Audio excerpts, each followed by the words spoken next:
آسمان سے ہو اور حالات آسمان میں بگڑ جائیں یا زمین کے اندر حالات میں خرابی پیدا ہو جائے،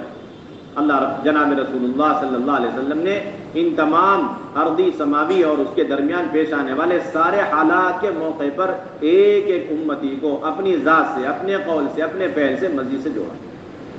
اس لیے مولانا یوسف رحمۃ اللہ علیہ نے بہت لمبا عنوان قائم کیا کہ کس طرح آپ صلی اللہ علیہ وسلم اور حضرات صحابہ رضی اللہ عنہم اجمعین مسجد سے اعمال کے اعتبار سے جڑے ہوئے تھے۔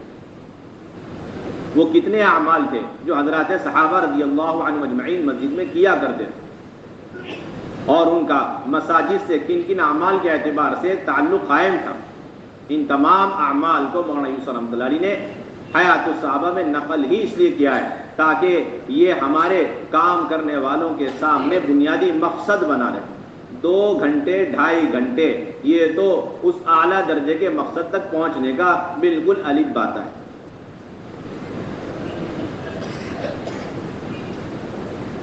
مسجد کے اندر اپنے مسائل کا حل یقینی طور پر نظر آنے لگے، یہ ہماری اس محنت کا بنیادی قدم۔ مسجد کے اندر سب سے بنیادی اور سب سے اہم عمل جس پر آپ صلی اللہ علیہ وسلم نے پوری امت کو، تمام صحابہ کو عملی طور پر ڈالا اور ڈال کر گئے، وہ ایمان کے حلقے ہیں۔ مسجد کو سب سے بنیادی طور پر یقین کے بننے کی اور غلط یقینوں کو، اسباب اور نقشوں کے، شکلوں کے یقینوں کو دلوں کے اندر سے، گہرائی سے نکالنے کا بنیادی راستہ، بنیادی سبب ہی مسجد کا ماحول ہے۔ اس لیے آپ صلی اللہ علیہ وسلم کی پوری زندگی اور پوری سیرت مسجد کے اندر مغیبات کے تذکروں سے بھری ہوئی۔ آپ صلی اللہ علیہ وسلم امت کے ایک فرد کے ساتھ بھی مغیبات کے تذکرے فرماتے تھے، اور امت کا مجموعہ آ جائے مسجد کے اندر، ان سے بھی آپ صلی اللہ علیہ وسلم اللہ رب العزت کے ذات اور صفات اور جنت دوزخ کے تذکرے اور تقدیر کے تذکرے، فرشتوں کے غیبی نظام کے بارے میں تذکرہ فرماتے، تاکہ یہ امت مجموعی طور پر ان پھیلے ہوئے نقشوں اور کائنات کے یقین سے نکل جاوے اور خالص اللہ کی ذات عالی کے یقین پر آ جائے۔ جتنا یہ امت کا تعلق بازار سے قائم ہوتا چلا جائے گا، اتنے یقین میں بگاڑ پیدا ہو کر سارے دین اور سارے اعمال میں خلل پیدا ہوگا، اور جتنا مسجد سے تعلق قائم ہوگا اعمال کے اعتبار سے، اتنا یقین درست ہو کر اس کی ساری زندگی درستگی کی طرف آتی چلی جائے گی۔ اس لیے مولانا یوسف فرمایا کرتے تھے، اگر کوئی شخص ایک دن بازار میں 6 گھنٹے 8 گھنٹے دے دے، جتنے گھنٹے دے دے اتنے گھنٹے اس یقین کو درست کرنے کے لیے مسجد میں دینا لازم ہے جو بازار میں دینے کی وجہ سے بگڑ گئی۔ حضرت مولانا یوسف نے فرمایا کرتے تھے کہ سیرت میں غور کرنے سے معلوم یہ ہوتا ہے کہ حضرات صحابہ رضی اللہ عنہم اجمعین کے اللہ کے راستے میں نکلنے کے اعتبار سے اور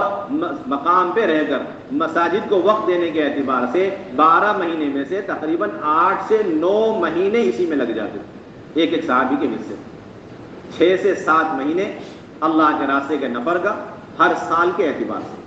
6 سے 7 مہینے مولانا یوسف علی کا ملفوظ ہے، بیانات کے اندر چھپا ہوا ہے۔ 6 سے 7 مہینے اعلیٰ ادنا ہر طرح کے صحابی کا اللہ کے راستے میں نفر میں لگ جایا کرتا تھا۔ باقی مقام پہ ہیں تو یہ نہیں کہ کاروبار میں سارا وقت لگ جائے، بلکہ آنے والے مہاجرین اور مدینہ طیبہ جو لوگ دین سیکھنے کے لیے قبیلوں کے قبیلے آیا کرتے تھے، وقت کے وقت آیا کرتے تھے، انہیں دین سکھلانا اور ان کی تعظیم اور تکریم اور ان کا استقبال اور ان کی ضیافت میں لگانا، اس کے اندر 3 سے 4 مہینے نکل جاتے تھے۔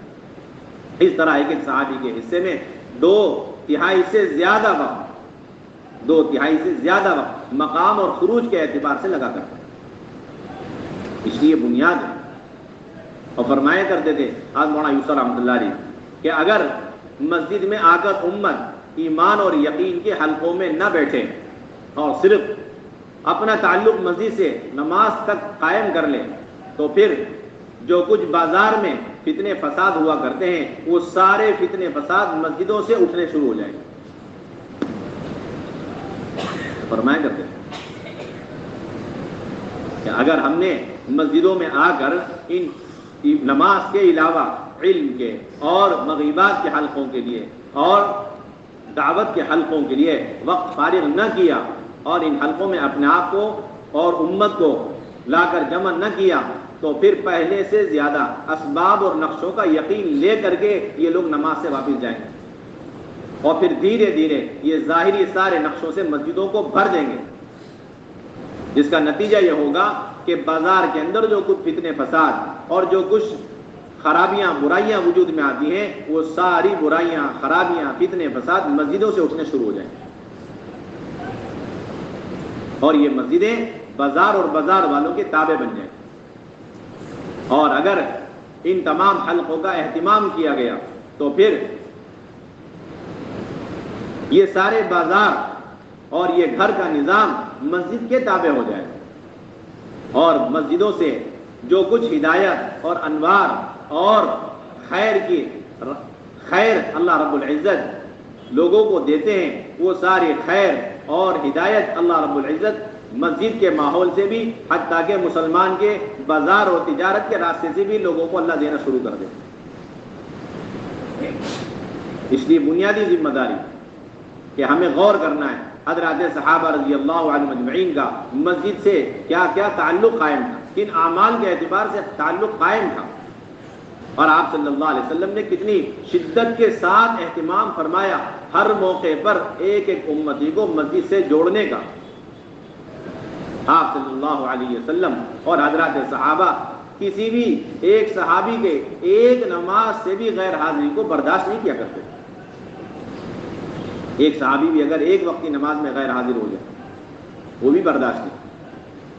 ایک فرد مسجد سے اگر کٹ گیا صرف ایک نماز کے موقع پر، یعنی کہ مسلسل کٹ گیا، یہاں تو حال یہ کہ پتہ ہی نہیں، چلہ لگ گیا، 4 مہینے لگ گیا، لمبا عرصہ گزر چکا، 10 سال 15 سال پہلے اس کا ہمارے ساتھ وقت لگا اور آج تک وہ مسجد میں نظر نہیں آ رہا، اس کے باوجود اس کی تلاش اور جستجو اور اس کی طلب، اس کو مسجد میں دوبارہ لانے کی کوئی فکر کوئی کوشش. وہاں حال یہ تھا حضرت عمر رضی اللہ تعالی عنہ کے زمانے میں سلیمان بن ابی حتمہ رضی اللہ تعالی عنہ کے بارے میں آتا ہے کہ وہ رات بھر قیام اللیل کرتے رہے فجر کے وقت میں ان کے اوپر تھوڑی سی غفلت طاری ہوئی اور وہی نماز پڑھ کے سو گئے. حضرت عمر رضی اللہ تعالی عنہ بڑے اہتمام سے گئے اور ان کی والدہ سے پوچھا کہ کیا وجہ ہے آج سلیمان بن ابی حتمہ مسجد میں نظر نہیں آئے فجر کی نماز میں؟ تو والدہ نے وجہ بتائی. تو یہ سن کر حضرت عمر رضی اللہ تعالی عنہ فرمایا کہ سلیمان بن ابی حتمہ رات بھر قیام اللیل کرتے، مجھے اس سے زیادہ پسندیدہ اور محبوب ہے کہ وہ مسجد میں آ کر باجماعت نماز پڑھتے فجر. ایک فرد کے ایک موقع پر غائب ہونے پر اتنا اہتمام. حضرات صحابہ رضی اللہ عنہم اجمعین کسی علاقے کی خیر کو پہچان ہی لیا کرتے تھے اس علاقے والوں کے مسجد سے تعلق کی بنیاد پر. اور یہ بات یقینی تھی اور کہ کسی علاقے کی دینداری، کسی محلے کی دینداری اور اس کے معیار کو سمجھنا ہے تو ان کا مسجد سے کیا تعلق ہے، اسی کے بقدر ان کی دینداری کا معیار ہو. حضرت عمر رضی اللہ تعالیٰ عنہ ملک شام گئے، معاویہ کندی سے معلوم کیا کہ مسجدوں کا حال کیا ہے. یقیناً یہ سوال نماز کے بارے میں نہیں تھا، خیر القرون کا زمانہ، منافقین کی ہمت نہیں، کلم کلا نماز چھوڑ دی. حضرت عمر کا یہ سوال نماز کے پڑھنے نہ پڑھنے کے بارے میں ہرگز نہیں تھا. یہ سوال تو ان اعمال اور ان حلقوں کے بارے میں تھا جس پر آپ صلی اللہ علیہ وسلم حضرات صحابہ کو اور اس امت کو ڈال کر گئے، اور صحابہ کے ذمے تھا کہ حضور صلی اللہ علیہ وسلم کے اس عمل کو پوری دنیا میں جہاں بھی جائیں اسے قائم کریں. حضرات صحابہ کا معمولی تھا دنیا بھر میں جہاں جاتے تھے مساجد قائم کر کے پھر اعمال دعوت قائم کیا کرتے تھے. مساجد قائم کرنا اور پھر اعمال دعوت قائم کرنا. اور پھر حضرت عمر نے خود فرمایا کہ میرا تو خیال یہ کہ کوئی شخص مسجد میں آتا اور نماز پڑھتا ہوگا اور اگر جان پہچان کے قبیلے والے نہ ہوتے ہوں گے تو وہ مسجد سے بت کے اونٹ کی طرح فوراً نکل جاتا ہوگا. حضرت معاویہ کندی نے عرض کیا کہ نہیں امیر المومنین، ہماری مساجد کے اندر بے شمار حلقے لگتے ہیں اور آنے والے لوگ نماز کے بعد ان حلقوں میں بھی بیٹھا کرتے ہیں. یہ سن کر حضرت عمر رضی اللہ عنہ فرمایا پھر تو تم خیر پر رہو گے جب تک یہ سلسلہ تمہارے درمیان رہے. آج ہم سمجھتے ہی ہیں کہ امت کا تعلق 100% نماز کے اعتبار سے مسجد سے قائم ہو جائے.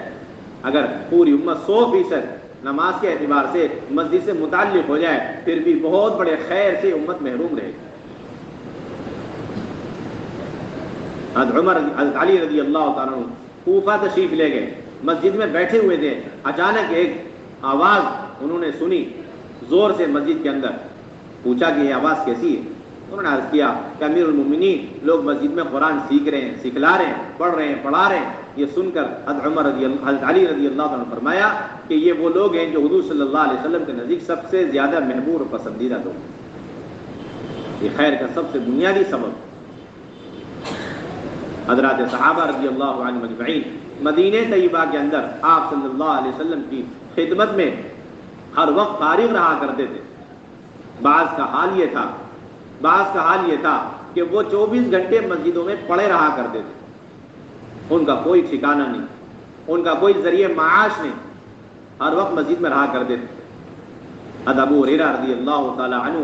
اتنے حضور صلی اللہ علیہ وسلم کے پاس رہا کرتے تھے کہ بعد کے زمانے میں جب وہ سب سے زیادہ لوگوں سے حدیثیں نقل کرنے لگے تو بعض لوگوں نے یہاں تک آپس میں کہا اور بڑے صحابہ سے جا کے شکایت عرض کیا کہ کیا بات ہے,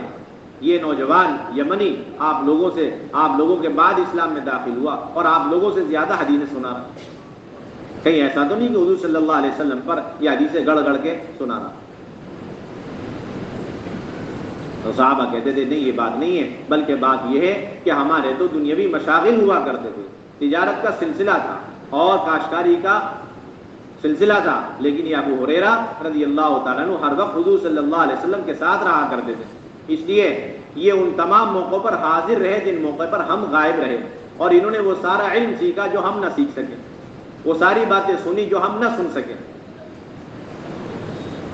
مستقل ایک جماعت حضرات صحابہ کی حضور صلی اللہ علیہ وسلم کی خدمت میں رہا کرتے,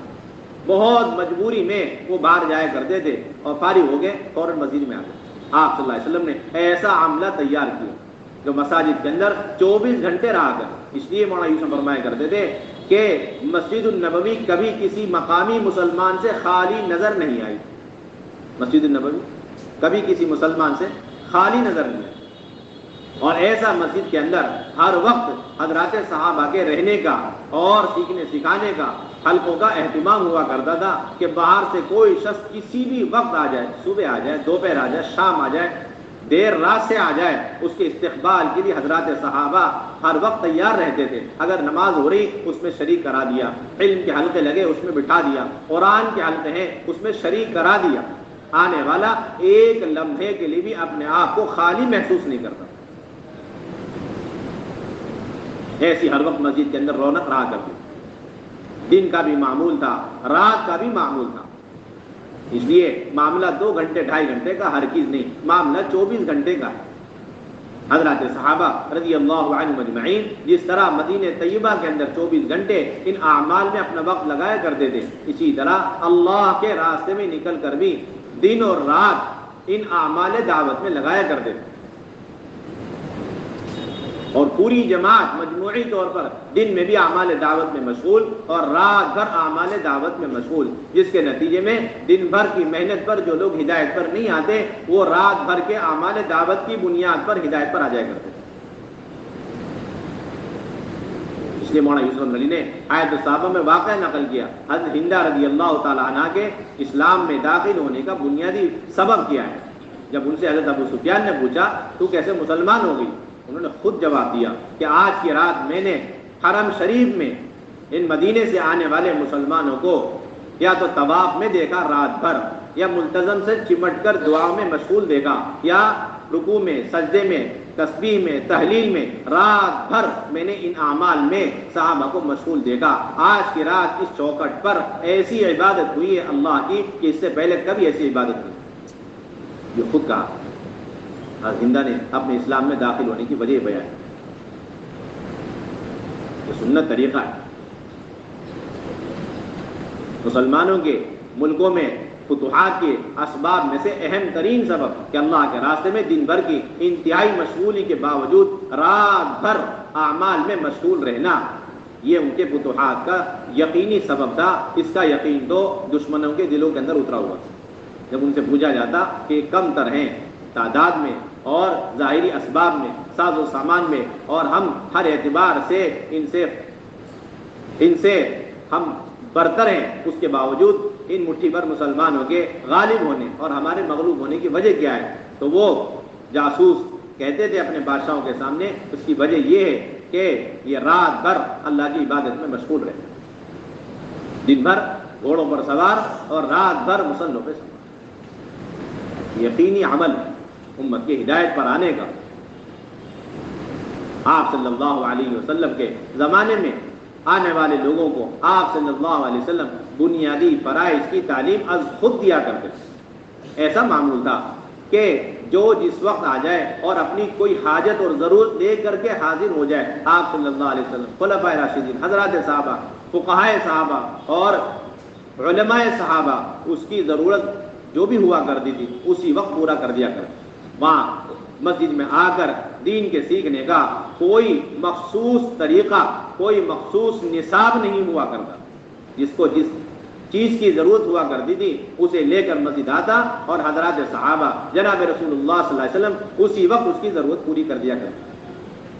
آپ صلی اللہ علیہ وسلم مسجد میں تشریف فرمائے